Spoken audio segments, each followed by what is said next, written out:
रामैया डोसा की दुकान और रंगैया समोसा की दुकान लगाकर बाजार में एक दूसरे के सामने कई साल से दुकान लगाकर चला रहे हैं।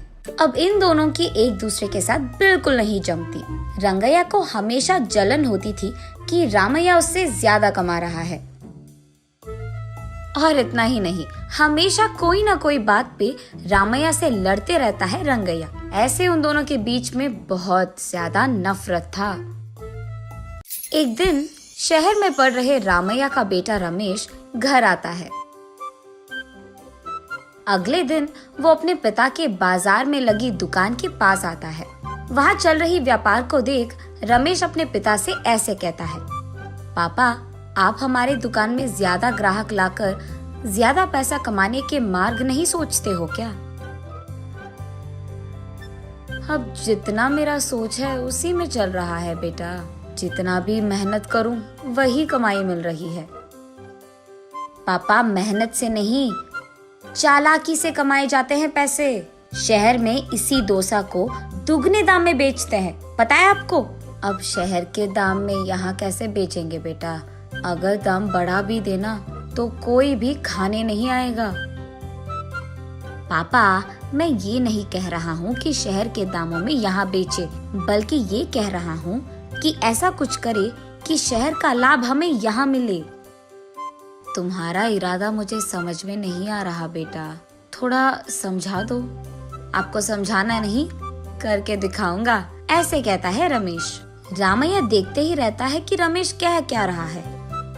और इतने में रमेश उनके दुकान के बाहर एक बोर्ड डालता है।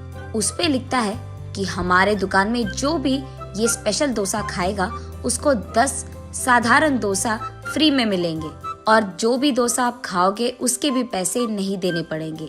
पर अगर स्पेशल डोसा खा नहीं पाए तो 10 डोसा का पैसे देना होगा, ऐसे लिख देता है।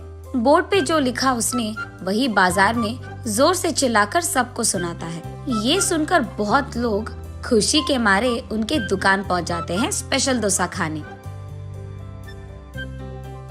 स्पेशल डोसा खाने के लिए मैं तैयार हूँ। नहीं नहीं, मैं तैयार हूँ। ऐसे सभी आपस में बहस करते हैं। तब रमेश उनके दुकान के बगल में एक बड़ा सा टेबल और चेयर लगाकर जो भी इस प्रतियोगिता में शामिल होना चाहते हैं उनको एक के बाद एक इस कुर्सी पे बैठना होगा, ऐसे कहता है। उसके बाद ठीक उस टेबल के जितना बड़ा डोसा वो बनाकर वहाँ लाता है और उस कुर्सी में बैठे आदमी के सामने पेश करता है। वहाँ मौजूद सारे लोग यही सोचते रहते हैं कि वो आदमी उस डोसा को खा पाएगा कि नहीं।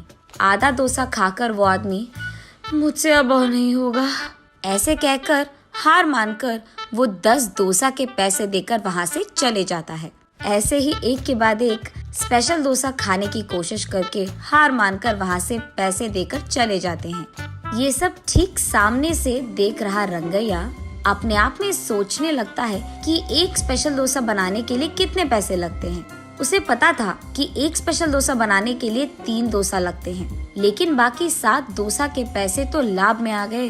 तब उसे समझ आता है और कहता है, बाप रे, ये 3 डोसा बनाकर 7 डोसा का लाभ ले रहा है। बस रंगैया को जलन होती है।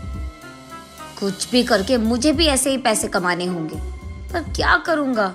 ऐसे सोच सोच कर, हाँ, मैं भी उसकी तरह समोसा का कोई प्रतियोगिता लगा दूंगा, ऐसे सोचकर अगले दिन रंगैया उसके समोसा के दुकान के बाहर ये लिखता है कि जो भी आदमी 20 समोसा खा पाएगा उसको 10 और मुफ्त में मिल जाएंगे। पर अगर 20 समोसा नहीं खा पाए तो 10 समोसा के पैसे देने पड़ जाएंगे। और यही बात चिल्ला चिल्ला कर बाजार में सबको बताता है। ये सुनकर बहुत सारे लोग रंगैया के दुकान आते हैं प्रतियोगिता में शामिल होने। जो लोग आते हैं उनमें से कई सारे आसानी से 20 समोसा खा लेते हैं और रंगैया के अनुसार ही वो 10 और मुफ्त में ले लेते हैं और वहाँ से चले जाते हैं। ये देख रंगैया को चक्कर आ जाता है। शाम से पहले ही आधे से ज्यादा समोसा खत्म हो जाते हैं। उसके बाद कई सारे लोग वहाँ पे आकर, हम भी खाएंगे समोसा, हमें भी दो, कहते हैं।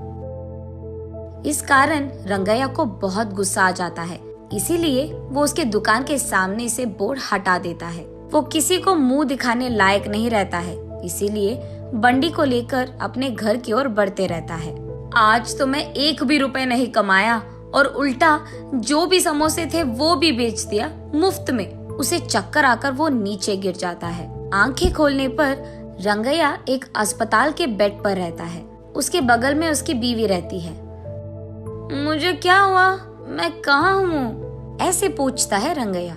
आपको चक्कर आकर नीचे गिर गए थे, कोई अजनबी आपको यहाँ छोड़ गया, ऐसे कहती है रंगैया की पत्नी। छा, आज सब कुछ नष्ट ही हो गया, सब बुरा हो रहा है। अरे क्या हुआ जी, आप इतने गुस्से में क्यों हो? वैसे आप शाम तक घर की मुंह भी नहीं देखते हैं, लेकिन आज दोपहर से पहले आपके समोसे खत्म हो गए और आप घर भी आ रहे थे। इसलिए वो जो कुछ भी हुआ अपने बीवी को समझाता है। हाय भगवान, मेरा मूर्ख पति, आप बस ये सोच रहे थे कि कितने डोसे बेचने पर उनको कितना लाभ मिल रहा है, लेकिन आपने एक बार भी ये नहीं सोचा कि कितने समोसे बेचने में आपको कितना लाभ आएगा। ये प्रतियोगिता शुरू करने से पहले आपको ये सब सोचना था, आपने सोचा भी नहीं, ये तो होना ही था। तब रंगैया को समझ आता है कि किसी और को देखकर हमें वही काम नहीं दोहराना चाहिए और पहले खुद की देखना चाहिए। कुछ करने से पहले 100 बार सोचना भी चाहिए, तब हम सब खुश रह पाएंगे। ये समझता है रंगैया।